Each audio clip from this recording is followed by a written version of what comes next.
करने मानसिक जीवन को शांति देवाई केवल नुहे शारीरिक भाव में प्रस्तुति होगापाई शारीरिक भाव में निजक गठन करने ईश्वर वाक्य आम को दि जाइए ये वाक्य को विश्वास करी प्रस्तुति होगा मनुष्यर कर्तव्य।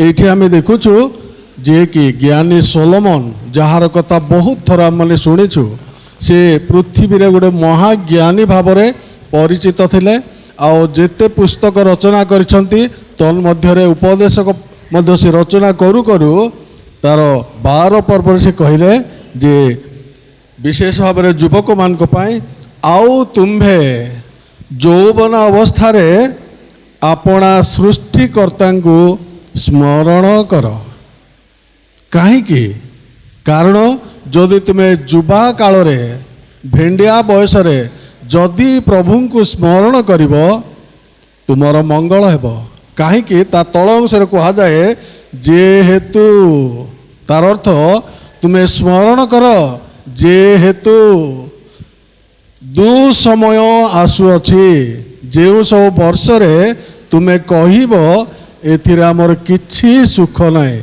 से सब वर्ष सन्निकट होउछि।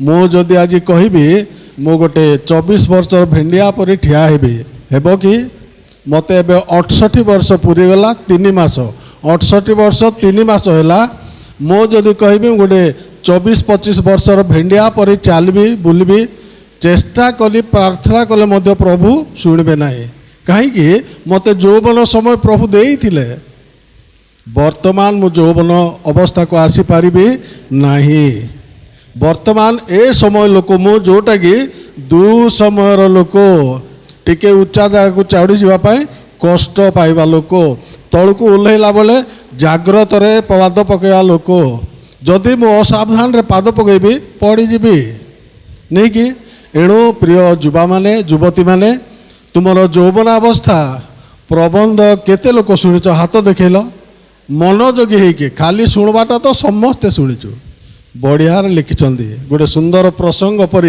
लिखाई भल लगला मत एड़ा गोटे शिक्षा एणु विशेष भाव में आम मन रखा तुमर यौवन अवस्था सृष्टिकर्ता जो परमेश्वर तुम सृष्टि करी ए पृथ्वी रे बसवास करने को सुजोग देइछंती आ प्रभुंक वाक्य को विश्वास करी जदि तुम्हें ए सृष्टिकर्ता इच्छा पालन करिब तुम्हें जीवन रे सुख पाइब जहाँकि 92 गीत आम मैंने जदि पढ़ा से गोटे सुंदर कथा जो माने प्रभुंकर कथा शुणती से मानकर जीवन कथा से लिखा जाए 92 13, 14, 15 हाँ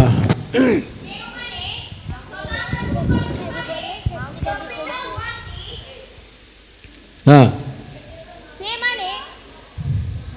ସେଇଟା ଆଗା ପଢ଼ ଯେଉଁମାନେ ସଦାପ୍ରଭୁଙ୍କ ଗୃହରେ ରୋପିତ ହୁଅନ୍ତି ସେମାନେ ଆମ୍ଭମାନଙ୍କ ପରମେଶ୍ୱରଙ୍କ ପ୍ରାଙ୍ଗଣରେ ବର୍ଦ୍ଧିଷ୍ଣୁ ହେବେ ସେମାନେ ବୃଦ୍ଧ ବୟସରେ ହିଁ ଫଳ ଉତ୍ପନ୍ନ କରିବେ ସେମାନେ ରସ ଓ ତେଜରେ ପୂର୍ଣ୍ଣ ହେବେ ତଦ୍ୱାରା ସଦାପ୍ରଭୁ ଯେ ଯଥାର୍ଥିକ ଏହା ପ୍ରକାଶିତ ହେବ ସେ ମୋହର ଶୈଳ ଓ ତାହାଙ୍କଠାରେ कौनसी अधर्म नहीं अर्थात यौवन काल रे सृष्टिकर्ता को स्मरण करिया कथा पवित्र आत्मा 92 गीत माध्यम दे आम को कहती जो युवा युवती माने सदा प्रभुंक घरे रोपित हुंती माने तुम पाई गोटे गोटे गात खोली पोती देवार अछि नाई सबु उपासना को आसी प्रभुंक कथा सुनिबा पाई मनोयोगी पिलामान को सदा प्रभु घरे रोपित हेबा सदृश्य बोली कहा जाए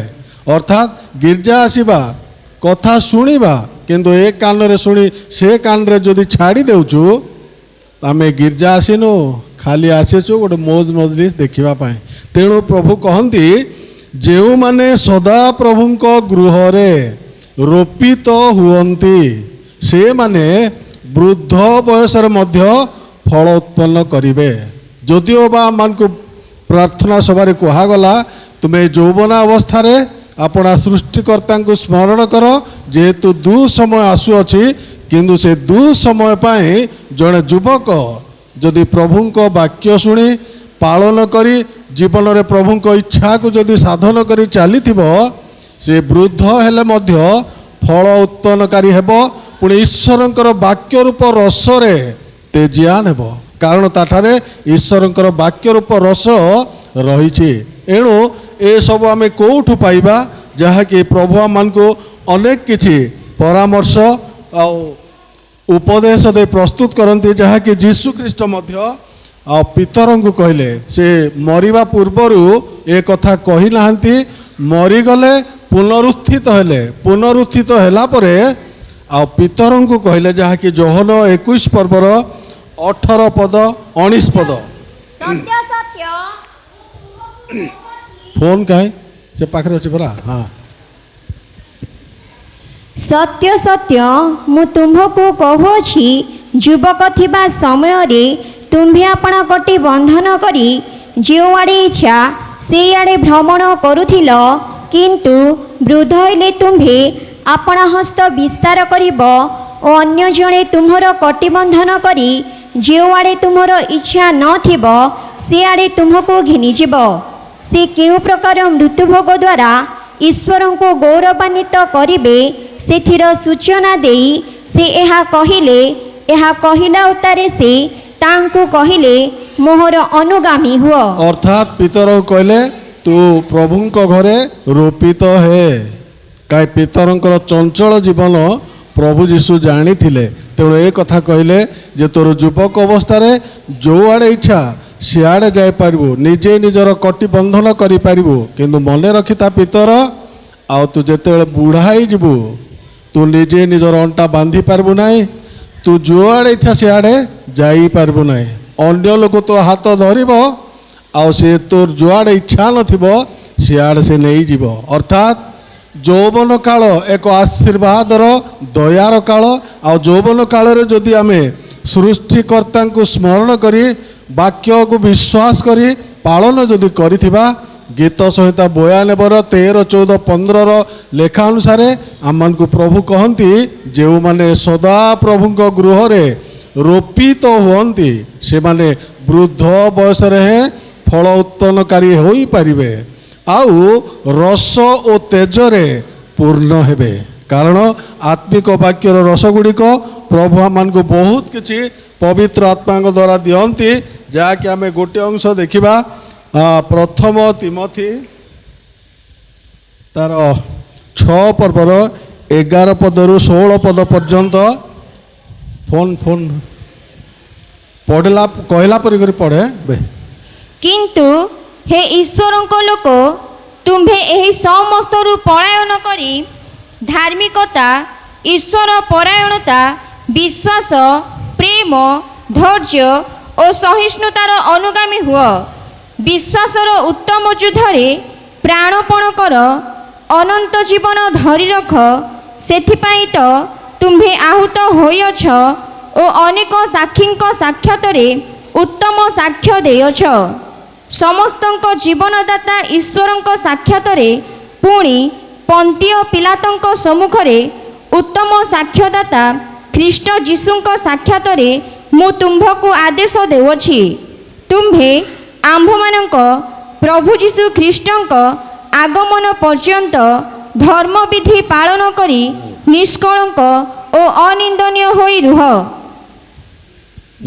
16 ଯେ ପରମ ଧନ୍ୟ ଏକମାତ୍ର ସମ୍ରାଟ, ଯେ ରାଜାମାନଙ୍କର ରାଜା ଓ ପ୍ରଭୁମାନଙ୍କର ପ୍ରଭୁ, ଯେ ଏକମାତ୍ର ଅମର ଓ ଅଗମ୍ୟ ଜ୍ୟୋତିର୍ନିବାସୀ, ଯାହାଙ୍କୁ କୌଣସି ମର୍ତ୍ତ୍ୟ କେବେ ଦେଖିନାହିଁ ବା ଦେଖିପାରେ ନାହିଁ, ସେ ଉପଯୁକ୍ତ ସମୟରେ ତାହା ଦର୍ଶାଇବେ। ଅନନ୍ତକାଳ ପର୍ଯ୍ୟନ୍ତ ତାହାଙ୍କ ସମ୍ଭ୍ରମ ଓ ପରାକ୍ରମ ପ୍ରକାଶିତ ହେଉ। ଆମେନ୍। ଆମେ ଏଠି ଦେଖୁଛୁ ଯୁବକ ପାଳକ ତିମୋଥୀଙ୍କ ନିକଟକୁ ପବିତ୍ର ଆତ୍ମାଙ୍କ ଦ୍ୱାରା ସାଧୁ ପାଉଲ ଏ ପରାମର୍ଶ ଦେଇ ବିଶେଷ ଭାବରେ ଲେଖନ୍ତି, କାରଣ ଏ ପର୍ବର ଆରମ୍ଭରୁ ଦେଖୁଛୁ କି ପ୍ରକାର ପରିସ୍ଥିତି, ପୁଣି ସେ ପ୍ରଥମ ତିମୋଥୀରେ ବହୁତ କିଛି ପରାମର୍ଶ ସେ ଦେଇଅଛନ୍ତି। ସେ ପରାମର୍ଶ ଗୁଡ଼ିକ ଦେଉ ଦେଉ ଯେଉଁ ବିଷୟରୁ ଜାଗ୍ରତ ହେବା ଦରକାର ସେଇ କଥା ଏଠି କହନ୍ତି, ହେ ଈଶ୍ୱରଙ୍କର ଲୋକ, ତୁମେ ସମସ୍ତରୁ ପଳାୟନ କର। ଯାହା ଯାହା ପୂର୍ବ ପଦ ଗୁଡ଼ିକରେ ରହିଛି ସେ ସବୁରୁ ତୁ ଚାଲିଯା, କିନ୍ତୁ ଈଶ୍ୱରଙ୍କର ଘରେ ରୋପିତ ହୋଇଯା ଆଉ ଉତ୍ତମ ଯୁଦ୍ଧରେ ପ୍ରାଣପଣ କର। ପ୍ରଭୁଙ୍କର ପିଲାମାନେ ଯୌବନ କାଳରେ ଆମ ଇଚ୍ଛା ଅନୁସାରେ ଚାଲିବା ପାଇଁ ଆମ ମନ ଉତ୍ତେଜିତ ହୁଏ, ଉତ୍ତପ୍ତ ହୁଏ। ଆମ ନିଶ୍ଚୟ ଇଚ୍ଛାରେ ଗୋଟେ କିଛି ହେଲେ କହିଦେବା, କରିଦେବା, କିନ୍ତୁ ଆମେ ଆଗକୁ କେବେ ମଧ୍ୟ ଦେଖିପାରି ନଥାଉ। ତେଣୁ ପ୍ରଭୁଙ୍କ ବାକ୍ୟ କହେ ଯେ ଆମମାନେ ଯେପରି ଆଗାମୀ ସମୟ ପାଇଁ ନିଜକୁ ପ୍ରସ୍ତୁତ କରିବା, କାରଣ ଆମେ ବୃଦ୍ଧ ହେବାକୁ ଯାଉଛୁ। ମୋ କଥା କହିଲି 68 ବର୍ଷ 3 ମାସ ପୁରିଗଲା, ଆଉ କେତେ ଦିନ ହେଉଛି? ମାନେ ଏବେ ଯଦି ମୁଁ 24-25 ବର୍ଷ ଭେଣ୍ଡିଆ ହେବି ବୋଇଲେ 1000 ଥର ପ୍ରାର୍ଥନା କଲେ ମଧ୍ୟ ପ୍ରଭୁ ଶୁଣିବେ ନାହିଁ। କିନ୍ତୁ ଗୋଟିଏ ଦୟା କରିବେ, ଆତ୍ମିକ ଜୀବନରେ ଭେଣ୍ଡିଆ ପରି ବଳ ଆତ୍ମିକ ଭାବରେ ଦେବେ, ଶରୀରକୁ ସେ ପ୍ରକାର ବଳ ଆଉ ଦେବେ ନାହିଁ। କାରଣ ମୋତେ ଦେଇଥିଲେ ଯୁବକ ଅବସ୍ଥା, ସରିଗଲା ସେ ସମୟ। ତେଣୁ ଗୋଟେ ଗୀତ ରଚକ ଗୋଟେ ରଚନା କରେ, ସରିଗଲା ରେ ତୋର ଯୁବା ବୟସ ସରିଗଲା ରେ।